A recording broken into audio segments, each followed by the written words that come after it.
Bendiciones, cristianos. Estamos con nuestro video número 36 y estamos todavía analizando el punto 7, el inciso D, la comunidad y el matrimonio, capítulo 7 desde el 1 hasta el 40. El subinciso 5, quedarse en el estado en que fuimos llamados. Y estoy viendo unos subincisos más adelante. El subinciso D. No mencioné en el video pasado los subincisos desde el punto 5, subincisos A, B y C, porque fui hablando así nada más. Pero finalicé el video 35 hablando acerca de que lo más importante es ser cristiano. Dice el versículo 18. El versículo 18 dice así: fue llamado a algunos siendo circunciso, quédese circunciso. Fue llamado a algunos siendo incircunciso, no se circuncide. Y comencé a dar explicaciones acerca de que si la persona fue llamado siendo circuncidado o siendo incircunciso, siendo gentil o siendo esclavo, la frase que que Pablo menciona en estos momentos es: no te dé cuidado. No importa el estado en que fuiste llamado. Si fuiste llamado circuncidado, bueno, así quédate. Fuiste llamado incircunciso o gentil, bueno, así quédate. El verso 21, donde dice: fuiste llamado siendo esclavo, no te dé cuidado. Pero también, si puedes hacerte libre, procúralo más. Y esta frase, con respecto a la libertad, es una frase difícil de interpretar. Las circunstancias externas en las que se ve envuelta una persona cuando se convierte en cristiano son precisamente el carácter, vamos a decir, el carácter nacionalista. ¿Eres judío? ¿Eres de la nación judaica? Bueno, no te dé cuidado. Pero eres de la nación griega, eres gentil, no te dé cuidado. ¿Eres esclavo y te convertís en cristiano? No te dé cuidado. ¿Eres trabajador? Bueno, sigue siendo trabajador. El punto que Pablo menciona aquí es que la situación, la circunstancia externa en la que uno se convierte en cristiano, no lo compromete a uno en Cristo. O ni siquiera sube uno de estatus, ni tampoco disminuye uno de estatus social de acuerdo a esas circunstancias.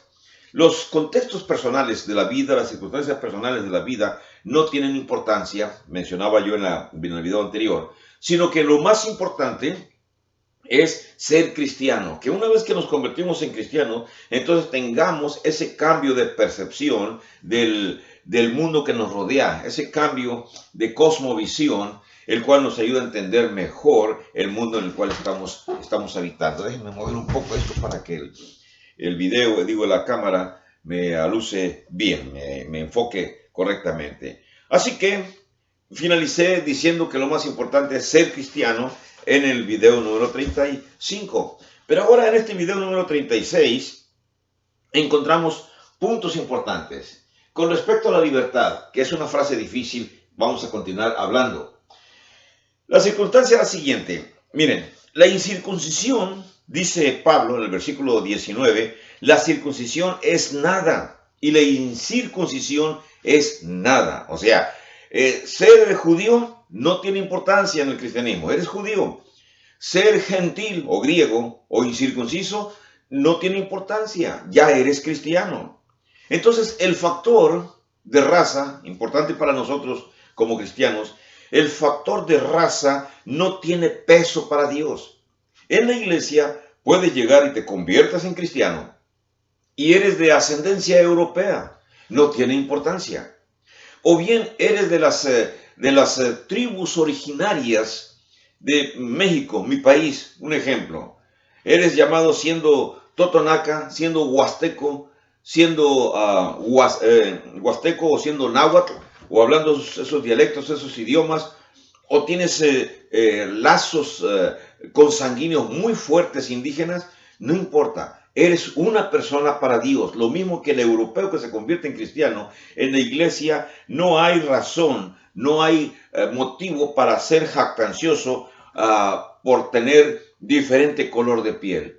Porque Dios lo que está juzgando no es el color de piel de los que se han convertido, sino lo que está juzgando es el corazón, los motivos mentales que tenemos para convertir. Cuando decimos corazón, obviamente el músculo cardíaco no no ejerce ninguna, vamos a decir, ninguna acción ni positiva ni negativa en el individuo. Son los pensamientos, las ideas que el individuo tiene antes de convertirse en cristiano.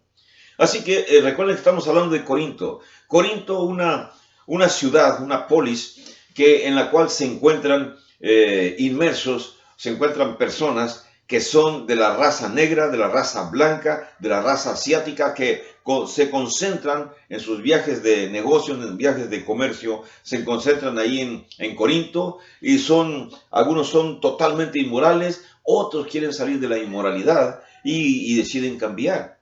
Por eso es obvio que la iglesia en aquella congregación, en aquella comunidad de Corinto, mal entendió, mal comprendió la esencia de lo que es la comunidad.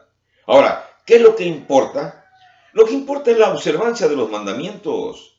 Y eso es importante porque el cristiano en Corinto va a tener presiones, va a tener cargas, va a tener exigencias que la nueva ley en Cristo le va a dar. Y la persona que se convierte en cristiano en Corinto, a su vez, también tiene las presiones de fuera del ambiente de donde viene. Viene del ambiente pagano totalmente, va a tener presiones de sus amigos que son paganos. Viene de un ambiente donde la aristocracia es importante. Bueno, eso también va a tener influencia, va a tener peso en la conducta del cristiano allí en Corinto. Por eso, el reconocimiento del cristiano, según estudiamos en Corinto, no es la cuestión del origen étnico, del origen racial. No es eso, no es más importante un cristiano que es blanco o europeo a un cristiano que sea indígena o nativo de las tierras americanas o las tierras africanas o de las tierras asiáticas. No, eso no es importante.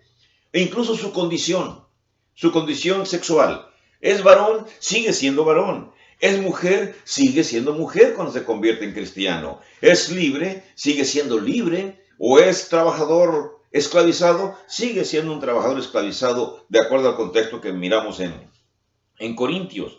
Por eso, la obediencia a Dios en los mandamientos que Él nos proporciona, eso es lo importante cuando nos convertimos en cristianos. Quiero que lean ustedes conmigo en el capítulo 1, en el verso 10, nada más un párrafo que Pablo lo considera o lo consideramos repetitivo. Dice: os ruego pues, hermanos, 1:10, 1 Corintios, por el nombre de nuestro Señor Jesucristo, que habléis todos una misma cosa y que no haya entre vosotros divisiones, sino que estéis perfectamente unidos en una misma mente y en un mismo parecer. Y se hace difícil en una congregación, en las congregaciones, cuando se van convirtiendo personas. Si un rico se convierte en una comunidad humilde, se fuga inmediatamente. Después de que ya conoce lo suficiente, se fuga de las congregaciones pobres y se va a las congregaciones ricas. Es difícil que un miembro de una congregación rica se fugue de esa congregación rica y venga a las congregaciones pobres. Pero en la actualidad muchas personas sienten vergüenza por su condición, sienten que no están en el ambiente adecuado y malinterpretan otra vez el llamamiento para ser cristianos, en donde ya no es importante el estatus social, el estatus educativo, político o financiero que tenga la persona cuando se convierte en cristiano. Pero el humano todavía se siente influenciado por la carga secular y entonces o llega a un lugar y observa que no es su ambiente y lo abandona y se va a donde está el ambiente que la persona cree, entre comillas, al cual debe pertenecer. El ambiente de los burócratas, el ambiente de los políticos, el ambiente de los financieros, porque no quiere permanecer o pertenecer a una congregación en donde en su opinión todos son de una condición más baja que la de él. Falso concepto. Por eso la fuente del conocimiento de Dios, que es la misma palabra de Dios, es precisamente mal usada, porque la persona hace mal uso también de su libre albedrío y entonces sigue la actitud abierta secular. No le importa el cambio de mentalidad, el estar del lugar donde se convirtió, ahí quédese, sino que se va. Bueno, Pablo mencionó eso de que él no quería ver divisiones. Bueno, ¿por qué se va el ser humano de un lugar donde no se siente a gusto?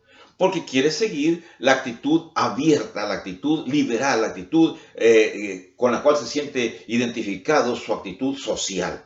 Y no le importa el aspecto espiritual.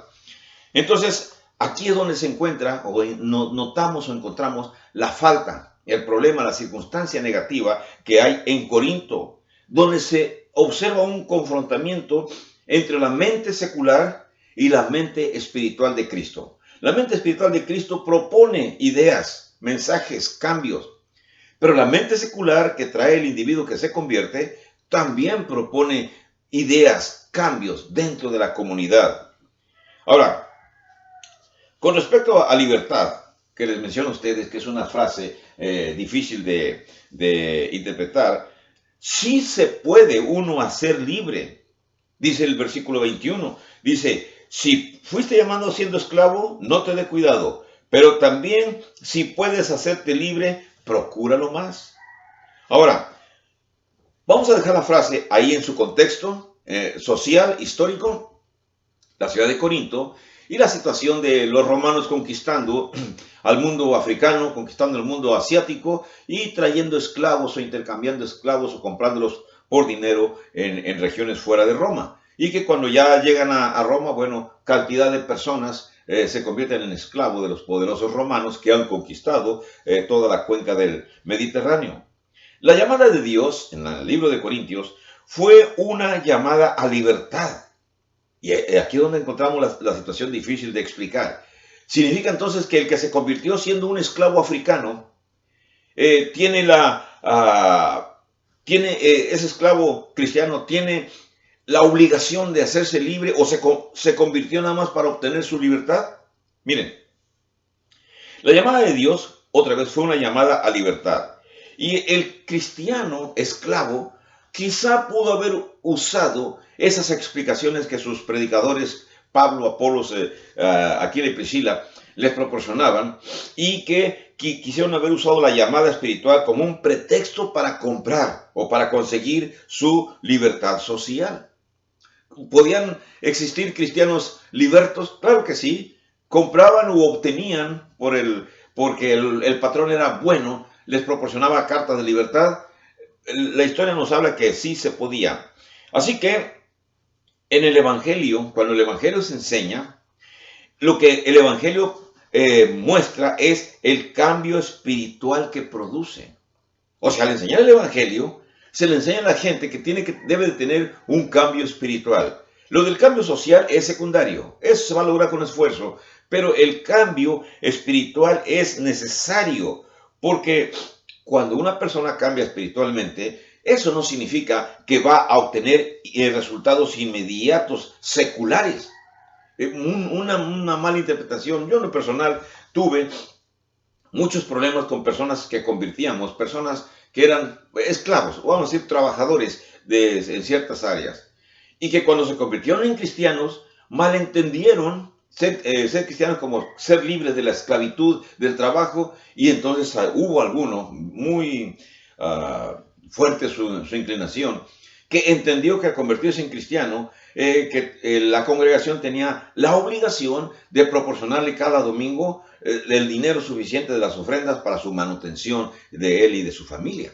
Quiere decir que nada más se enseñó, se bautizó, asistió como 3 meses a reunirse. Cuando se le explicó en su pregunta que él quería participar del dinero de la ofrenda, y etcétera, que el tesorero llevaba en cuenta, se le explicó otra vez con mayor injerencia en los textos bíblicos, y la persona dijo, no, es que yo no entendí así, es que yo entendí que si me convertía en cristiano, mi situación económica iba a cambiar y que ustedes me iban a dar cada semana una cantidad de la ofrenda que colectan. Desde un principio no usó el pronombre nosotros los cristianos, sino que él usó los pronombres ustedes la iglesia tienen que ayudarme a mí porque yo soy el nuevo convertido, soy muy pobre. Tuvimos que hablar duramente con esta persona, pero bueno, la cuestión es que cuando las personas traen una mentalidad diferente, una mentalidad que no es completamente la del cambio espiritual, pueden causar o tienen la posibilidad de hacer daño a la comunidad y a los pensamientos de la comunidad.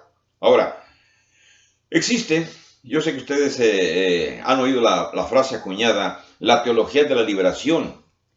Estos hermanos o estas personas que piensan en la teología de la liberación van a tener que lidiar, que luchar con el concepto que estoy dibujando aquí en estos momentos. Fíjense bien. Perdón. Dios repartió. Dios es el iniciador de toda obra en todo lugar.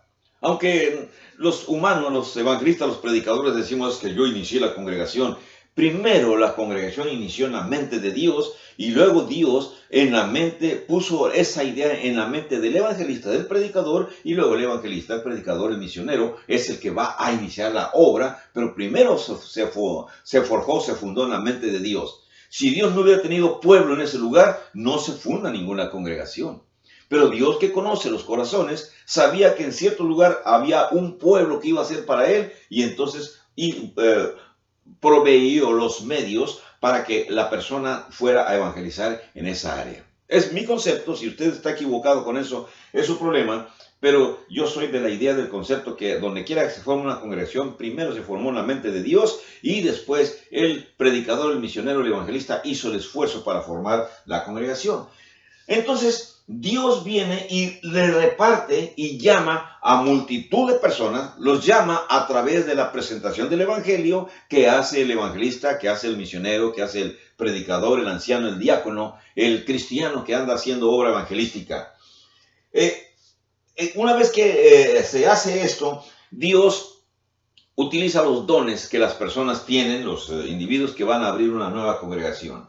Y entonces va a encontrar un mundo que no es absoluto, no es, vamos a decirles que no son robots, no son homogéneos, no son todos iguales. Hay distinciones, es un mundo heterogéneo.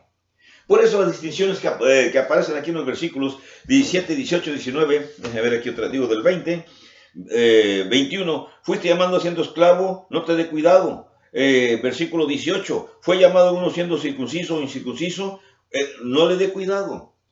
Fuiste llamado siendo hombre, no te dé cuidado. Fuiste llamada siendo mujer, no te dé cuidado. La cuestión es que en las comunidades se forman estas comunidades con hombres, con mujeres, en el caso de Corinto, con judíos y con gentiles, con libres o libertos y con esclavos.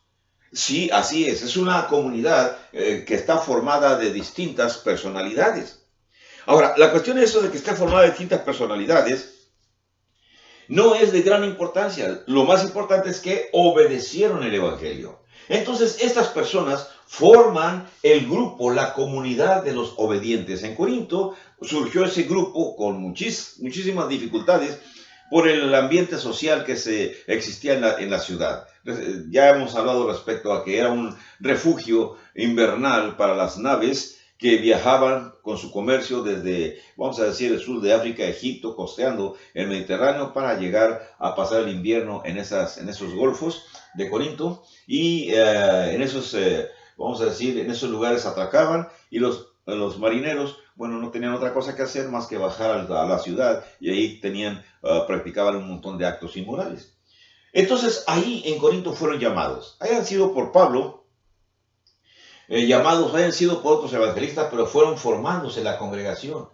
Y entonces se les explicó a los corintios que esa nueva comunidad de los obedientes es una comunidad especial, es una comunidad separada del mundo, es una comunidad única. Para que usted también lo comprenda, y yo también lo comprendamos, que en el lugar donde estamos somos una comunidad especial, única, separada del mundo. No somos iguales a todas las sectas religiosas que existen. Somos la iglesia de Cristo. Mantenga usted ese orgullo, esa satisfacción, no para jactancia, sino para que entienda usted el propósito y la calidad de la llamada que usted recibió cuando obedeció el evangelio. Somos la iglesia de Cristo. Somos el grupo especial de personas que hemos sido rescatados de la garra de Satanás por medio de la sangre de nuestro Señor Jesucristo. Ahora bien, yo sé que muchísimos personajes modernos, de grupos religiosos modernos, gritan y se exaltan y cuando hablan mencionan que la sangre de Jesucristo los ha limpiado, los ha salvado y que pero son pentecostales, son metodistas, son de otro tipo, grupo de personas. Y bueno, hay otros más que ni siquiera a nuestro Señor Jesucristo mencionan como el máximo líder, sino que mencionan a sus propios líderes, llámense los testigos de Jehová, los mormones, los bautistas, con sus grupos que los gobiernan, la luz del mundo con su gran apóstol, los católicos con su papa, en fin, muchos grupos religiosos llamados cristianos que no tienen gran cosa que ver con la iglesia de Cristo, así como la presenta el libro de los Hechos.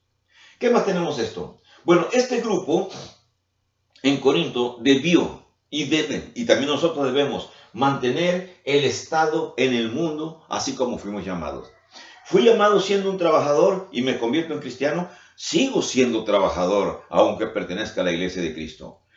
Fui llamado siendo el gerente importante de una empresa, sigo siendo el gerente importante de una empresa aún en la iglesia. Fui llamado siendo un humilde trabajador de la limpieza. Bueno, me convierto en cristiano, sigo siendo un humilde trabajador de la limpieza. La obligación o el deber de todos nosotros es mirarnos todos por igual en el mismo estatus espiritual que hemos adquirido. Pero aquí es donde viene la dificultad para explicar la palabra libertad. Sí, somos ya iguales en Cristo, pero al mismo tiempo, infortunadamente, vamos a decir infortunadamente, mantenemos el mismo estatus en la iglesia, el mismo estatus que tenemos allá en el mundo. Pero por supuesto, aunque mantengamos ese estatus, eso no implica que los más humildes tienen que aceptar la malquerencia de los más poderosos, o que los más poderosos anden buscando el halago o el servilismo de los más humildes en la congregación. No, no funciona así. Ahora bien, ¿qué fue lo que pasó en Corinto? Una comunidad formada una comunidad heterogénea formada por distintas personalidades, distintas clases de personalidades. Bueno, se introdujo en la comunidad el espíritu secular. El espíritu secular, hablamos de las intenciones, los deseos, las ganas de que todo sea bonito, amoroso dentro de la iglesia. No funciona así, pero ese espíritu secular tiene ya una meta, tiene ya una idea, tiene ya un propósito cuando en la congregación se presenta. El propósito de unir en una sola, fíjense bien, en un solo conglomerado, en una sola comunidad en general, a la comunidad que es totalmente espiritual con la comunidad que todavía tiene aspectos carnales. Voy a explicarlo porque sé que algunos de ustedes sí lo van a entender completamente, otros van a tener dificultad. Un cristiano se convierte, una persona se convierte, pero no se convierte para que sus pecados sean perdonados. Se convierte porque le gustó la muchacha que también es cristiana, o una muchacha se bautiza porque le gustó el muchacho que también es cristiano. Entonces, esas personas que se convierten en cristianos con otra meta, otro motivo, otra razón, por supuesto que no les va a interesar el asunto espiritual en la congregación. Van a fingir. Mientras están ahí y logran su objetivo carnal, el objetivo carnal es lograr la atención de la persona que van buscando, entonces van a comportarse espiritualmente, van a fingir que son muy espirituales. Una vez logrado su objetivo, arrastran a la persona cristiana, la arrastran fuera del mundo de la iglesia y las convierten también otra vez en objeto de perdición porque las incorporan a su mundo secular. Por eso hablamos de que el espíritu secular tiende a unir. Entonces, los líderes de las congregaciones, los guías espirituales de las congregaciones, tratan de minimizar los errores morales que cometen los miembros de la comunidad que son todavía carnales, que todavía practican uno que otro, dicen algunas personas, uno que otro pecadillo. Y entonces se trata de minimizar y dicen, no hay problema, es que es el que da más ofrenda, no es que ella es la que nos ayuda bastante para los viajes o en las reuniones de mujeres, es la que ayuda, por lo tanto, tapamos los ojos. Pero si le estamos viendo aspectos de que son personas que están practicando asuntos seculares dentro de la comunidad, ¿cómo? Sí, fueron llamados siendo drogadictos. Bueno, no hacen nada por cambiar, siguen practicando el uso de las drogas, el uso del alcohol, el uso del tabaco, allá, según ellos, allá en la calle, pero cuando llegan a la comunidad, tienen los rastros del consumo de esas cosas, de esos enervantes. Y entonces muchos guías espirituales tratan de minimizar y decir, no, no hagan caso, porque incluso hasta los nombran ancianos. He conocido ancianos que son ancianos, pero allá afuera los he visto fumando y a la carrera apagando los cigarros antes de ingresar a los servicios o echándose cosas en las manos para que no huelan. Pero si los cristianos no lo van a ver, pero Dios lo está viendo. Entonces, cuando el espíritu secular ingresa en una comunidad cristiana, en una comunidad de Iglesia de Cristo, va a mezclar ambos. Quiere que se practique lo mismo. Y se alegra, por supuesto, cuando un cristiano cae. Y va y lo anima y lo perdona. Y dice, no, hombre, hermano, no le hace, Dios te va a perdonar, pero sigamos acá igual. Ahora ya fumas como yo, vamos a fumar los dos a escondidas. Ya tomas como yo, vamos a tomar los dos allá donde total no hay ningún problema, porque nosotros somos especiales, somos la gente de Dios. Malinterpretan las enseñanzas bíblicas. Bueno, voy a darle fin a este video número 36 y vamos a continuar, digo número 36 y vamos a continuar después con el número 37. El espíritu secular. Usan técnicas, usan maneras seculares para mezclar lo secular con lo espiritual.